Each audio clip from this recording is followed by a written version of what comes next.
इचलकरंजी शहर आणि लक्ष्मी औद्योगिक वसाहत येथील सीईटीपी प्रकल्पाची क्षमता वाढवणे तसेच पार्वती औद्योगिक वसाहतीत नवीन प्रकल्प उभारण्याच्या संदर्भात मंगळवारी आमदार राहुल प्रकाश आवाडे यांच्या पुढाकाराने मुंबईतील MIDCच्या मुख्य कार्यकारी अधिकारी वेलारसू यांच्या कार्यालयात एक महत्त्वाची बैठक पार पडली।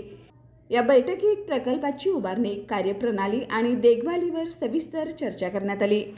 पंचगंगा नदीचे प्रदूषण कायमस्वरूपी रोखण्यासाठी आवश्यक उपाययोजना म्हणून राज्य शासनाने इचलकरंजी शहर, पार्वती औद्योगिक वसाहत आणि लक्ष्मी औद्योगिक वसाहत येथे 3 अत्याधुनिक सामूहिक सांडपाणी औद्योगिक प्रक्रिया प्रकल्प उभारण्याचा निर्णय घेतला आहे।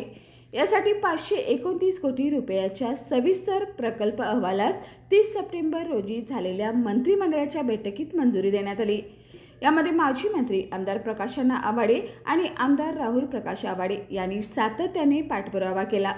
सध्याचा 12 MLD क्षमतेचा इचलकरंजीतील प्रकल्प 15 MLD, लक्ष्मी औद्योगिक वसाहतील 1 MLD क्षमतेचा प्रकल्प 5 MLD आणि पार्वती औद्योगिक वसाहतीत 5 MLD क्षमतेचा नवीन प्रकल्प उभारण्यात येणार आहे।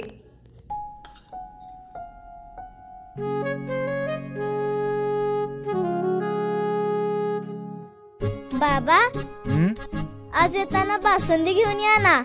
अगं, कालच आपण आईचा वाढदिवस होता म्हणून आणली होती ना।